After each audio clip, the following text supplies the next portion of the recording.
Okay guys, today we're going to be starting another project. So I want to build a Masterkey. A lot of you guys know that I really love shotguns, and so what's better than a shotgun? How about a shotgun that you can put under pretty much any gun you want? The Masterkey is an under-barrel mounted shotgun system. The idea is if you come upon a locked door, you have a tool that can open any locked door in the world essentially, a Masterkey. Room service!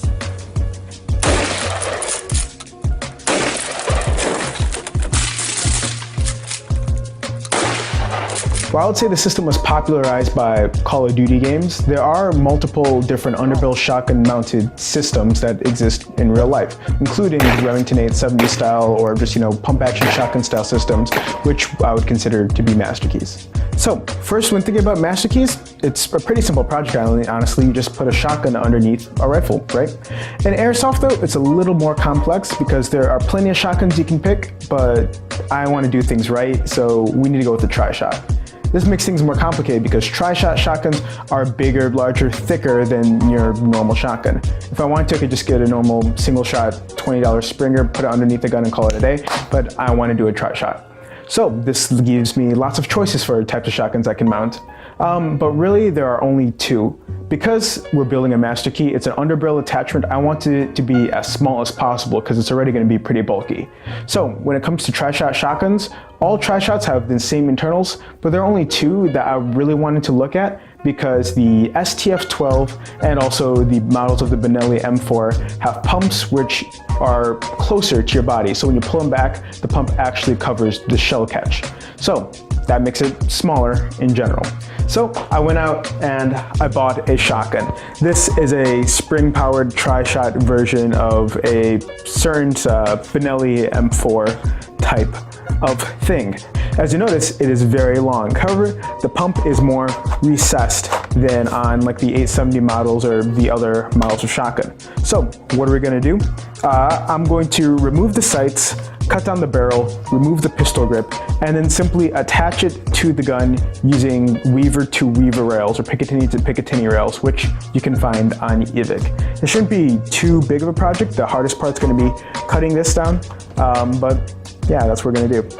I went with the shotgun versus the STF-12 because there are less aesthetics on it, and I feel like I'll be able to make it look really nice and sleek after removing large chunks of material. So let's get right into it. First, what you're going to want to do is make sure you have all your tools for this project. I used a Phillips head screwdriver, a small and a large flathead screwdriver, a Dremel, and a handsaw. First, we're going to take off the end of the magazine tube. This cap here is just threaded on and it's hand tight, so you can use your hand and just unscrew it.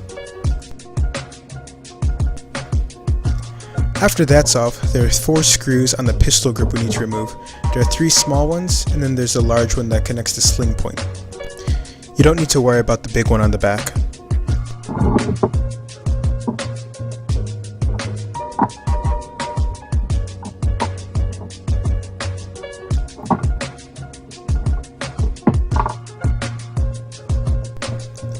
After removing this 3rd screw, it's here where I first try and pry apart the pistol grip.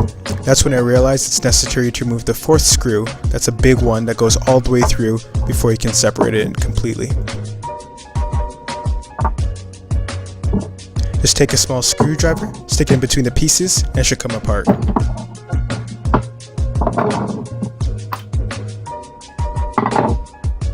Now with nothing to hold it in place, you can easily remove this stock pin. Now we gotta get rid of the back sight. If we don't, it'll be in the way and we'll be unable to mount the shotgun to the bottom of a rifle. Just unscrew the screw in the front and in the back and it'll come right off. Before moving on, I just made sure that the screws holding the rail in were extra tight. These screws will be the weakest part of the Masterkey and most likely to rip from the shotgun body if it's too weak. Now we get into the hardest part, which is the cutting. Make sure you have proper eye protection. First, I want to cut off the magazine tube because I know it's completely hollow, and if I make a mistake, there won't be much at stake. Dremel cutting blades are very useful in this step, but I also suggest checking to see if you have a bandsaw because that is a little easier and it takes less time.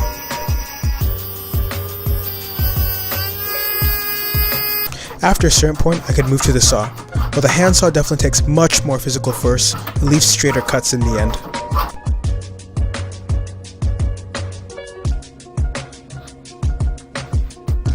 With some elbow grease, I could pull off the rest of the cut-off magazine tube.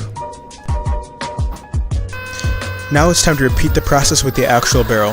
One thing to keep in mind is that in here, the inner barrels are kept, so try not to cut all the way through, but just cut out the outer barrel.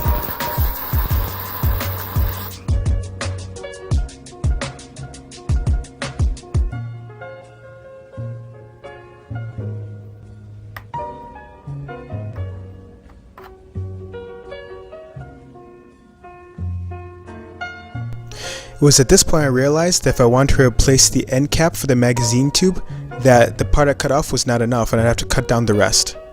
Otherwise the magazine tube would end up being longer than the barrel, and I didn't want that.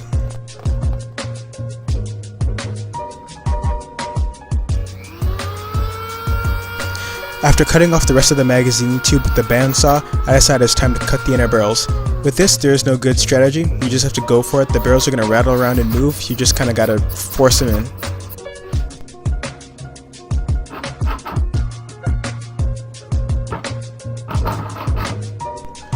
One by one, the cut pieces of inner barrel come off.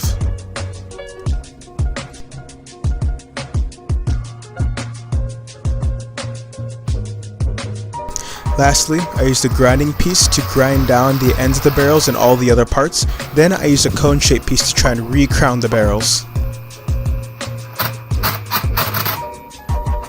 Alright, so here we are a couple hours later.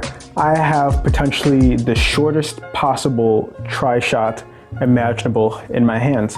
So, a couple things to keep in mind. First is that the barrels stop out here, and so you have to cut down the barrels. But when you do that, you lose the securing part for the barrels because the barrels are secured to the outer barrel with this piece and a screw that is cut off. So the outer barrels are just kind of loose in there. I ran 2 more shells through. All the barrels still fire, which is good after doing all that. So the gun still works, but the accuracy is because again, the barrels are short, and also if you move it too much while firing, you can get stray BBs. Second thing is actually, I got to get the magazine tube cap back on here. What you have to do there is you have to sand away the threads on the outside of it. What I did is I used one of the pieces of the Dremel, one of the Dremel things, to sand that away. Then took some sandpaper, just wrapped it around and rubbed it down pretty good.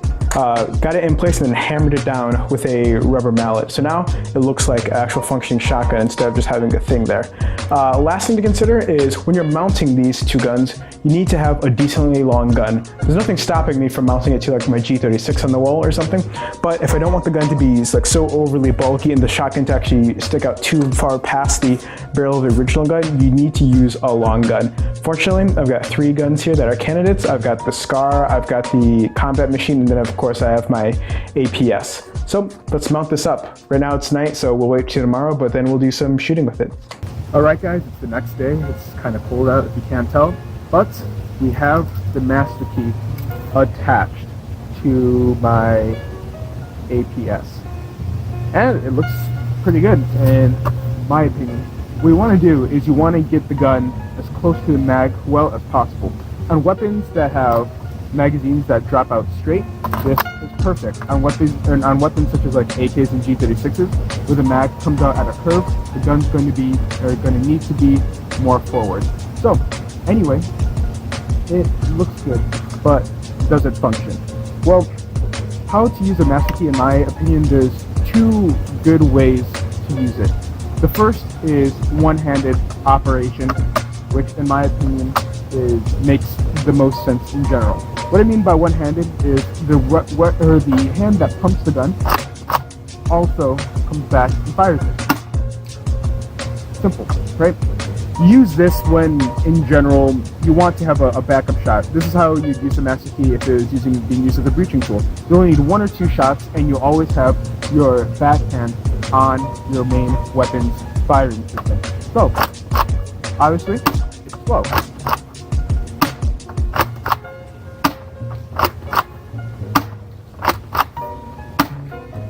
But it gets the job done. I'm probably going to be using it like that, where I want to have a backup shot and just keep my whole weapon like this while I'm firing with my M4, and then just pick the backup shot when I need it. Master key controls are the exact same as normal, so you can drop the shell out, pick up a new one, load it up, and you're ready to go. The other way to use it is two-handed operation. This would be if you're going shotgun only, essentially. You take your right hand, you place it here, so it's on the trigger, left hand on the pump, and